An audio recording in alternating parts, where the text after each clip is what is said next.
Hi guys, welcome to Mouni media. நம்ம இன்னைக்கு யாரை பற்றி பார்க்க போகிறோன்னா, ஒரு சூப்பரான ஆக்டர், ஃபிலிம் ப்ரொடியூசர், டைரக்டர், பொலிட்டீஷியனாக பல திறமைகளை கொண்ட ராதிகா சரத்குமார் அவர்களை பற்றி தான் பார்க்க போகிறோம்.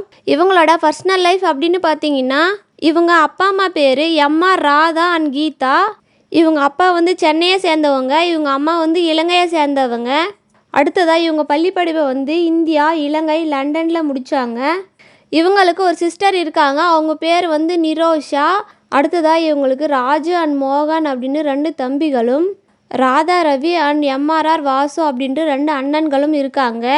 இவங்களோட முதல் கணவர் பேர் பிரதாப் பொத்தன். அவங்க தான். இவங்க 1985 கல்யாணம் பண்ணிக்கிட்டாங்க. 1986 டைவர்ஸ் ஆயிடுச்சு. அடுத்ததாக இவங்க 2வது ஒரு கல்யாணம் பண்ணிக்கிட்டாங்க. அவங்க பேர் ரிஷட் ஹர்டி அப்படின்றவங்க தான். இவங்க 1990 கல்யாணம் பண்ணிக்கிட்டாங்க. 1992 டைவர்ஸ் ஆயிடுச்சு. அடுத்ததாக இவங்களோட 3வது கணவர் பேர் தான் சரத்குமார். இவங்க February 4, 2021 கல்யாணம் பண்ணிக்கிட்டாங்க. இவங்க 2 பேரும் கல்யாணத்துக்கு முன்னாடி ஃப்ரெண்ட்ஸாக இருந்திருக்காங்க. இவங்க 2 பேரும் சேர்ந்து 2 படங்களில் நடிச்சிருக்காங்க.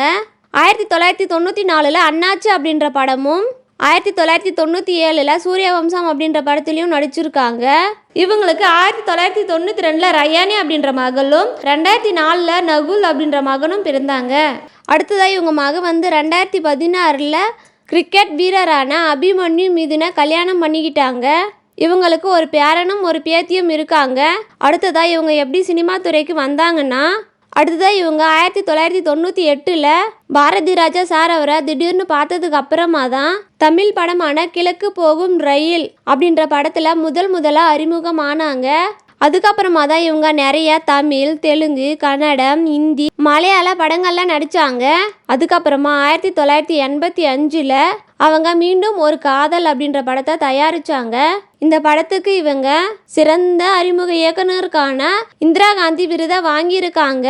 அடுத்தது 1981 நியாயம் காவாலி அப்படின்ற படத்துக்கு சிறந்த தெலுங்கு நடிகைக்கான பெஸ்ட் தெலுங்கு ஆக்டர்ஸ் அப்படின்ற அவார்டை வாங்கியிருக்காங்க. அடுத்தது 1986 தர்ம தேவதை. அதுக்கப்புறமா 1987 நீதிக்கு தண்டனை. அதுக்கப்புறமா 1990 கேளடி கண்மணி அப்படின்ற படங்களுக்கெல்லாம் சிறந்த தமிழ் நடிகைக்கான விருதை வாங்கியிருக்காங்க. இந்த வெற்றிக்கு பிறகு ராதிகா வித்தியாசமாக ஏதாவது செய்யணும் அப்படின்னு சொல்லிட்டு ஆசைப்பட்டாங்க. அதுக்கப்புறமா தான் இவங்க சீரியலில் நடிக்கணும் அப்படின்னு சொல்லிட்டு நினச்சாங்க. அதுக்கப்புறமா 1994 ராடன் மீடியா ஒர்க்ஸ் அப்படின்ற கம்பெனியை தொடங்கினாங்க. இந்த கம்பெனியை முதல்ல ஆரம்பித்தப்ப அவ்வளோவா பிரபலமாகலை. அதுக்கப்புறமா 1990 தான் ராடன் மீடியா ஒர்க்ஸ் கம்பெனியாக மீண்டும் வெற்றிகரமாக வெளியிட்டாங்க. அதுக்கப்புறமா இவங்க விஜய் டிவியில் ஜோடி நம்பர் 1 சீசன் 4 ஜட்ஜாக இருந்தாங்க. அதுக்கப்புறமா ராடன் மீடியா ஒர்க்ஸ் கம்பெனிக்கு கீழே தெலுங்குல இடிகாத காடு, தமிழில் சிட்டி, அண்ணாமலை, செல்வி, அரசி, செல்லம்மாய், வாணிராணி, தாமரை அண்ட் சிட்டி 2 அப்படின்ற சீரியல்களை எல்லாம் இவங்க ப்ரொடியூஸ் பண்ணாங்க. அதுக்கப்புறமா செப்டம்பர் 2019 மார்கேவின் ஆடியோ ரிலீஸ் அப்போ நடிகவேல் செல்வி விருதை வாங்கினாங்க. அடுத்ததாக ராதிகா அவங்க தமிழில் நடித்த முக்கியமான படங்களை பார்க்கலாம். முதலாவதாக இவங்க 1978 கிழக்கே போகும் ரயில் அப்படின்ற படத்தில் நடித்தாங்க. அடுத்ததாக 1986 தர்ம தேவதை அப்படின்ற படத்தில் நடித்தாங்க.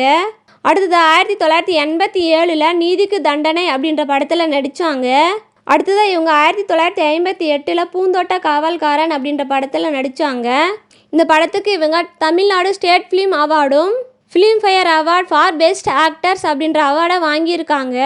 அடுத்ததாக இவங்க 1998 கிழக்கு சீமையிலி அப்படின்ற படத்தில் நடித்தாங்க. இந்த படத்துக்கு இவங்க ஃபிலிம்ஃபேர் அவார்டும் பெஸ்ட் ஆக்டர்ஸ் இன் தமிழ் அப்படின்ற அவார்டும் வாங்கியிருக்காங்க. அடுத்ததாக இவங்க 1995 ராணி மகாராணி அப்படின்ற படத்தில் நடித்தாங்க. இந்த படத்துக்கு இவங்க ஃபிலிம்ஃபேர் அவார்டை வாங்கியிருக்காங்க. அடுத்ததாக இவங்க 2015 தங்கமகன் அப்படின்ற படத்தில் நடித்தாங்க. இந்த படத்துக்கு இவங்க Filmfare award for best supporting actors அப்படின்ற அவார்டும், பெஸ்ட் சப்போர்ட்டிங் ஆக்டர்ஸ் அப்படின்ற அவார்டும் வாங்கியிருக்காங்க. அடுத்ததாக இவங்க 2016 தெரி அப்படின்ற படத்தில் நடித்தாங்க. இந்த படத்துக்கு இவங்க பெஸ்ட் சப்போர்ட்டிங் ஆக்டர்ஸ் அப்படின்ற அவார்டும், அடுத்ததாக இவங்க 2020 வானம் கொட்டட்டும் அப்படின்ற படத்தில் நடித்தாங்க.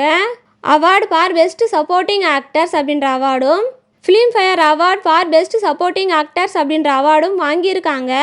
அவ்வளவுதாங்க. இவங்க நடித்த படங்கள் எந்தெந்த படங்கள் உங்களுக்கு பிடிச்சிருக்கு அப்படின்னு சொல்லிட்டு கமெண்ட்டில் சொல்லுங்கள். இவங்கள உங்களுக்கு பிடிக்கும்னா சப்ஸ்கிரைப் பண்ணுங்கள். மேலும் இதேபோல் தகவல்களை அறிய மௌனி மீடியாவுடன் இணைந்து இருங்கள். நன்றி.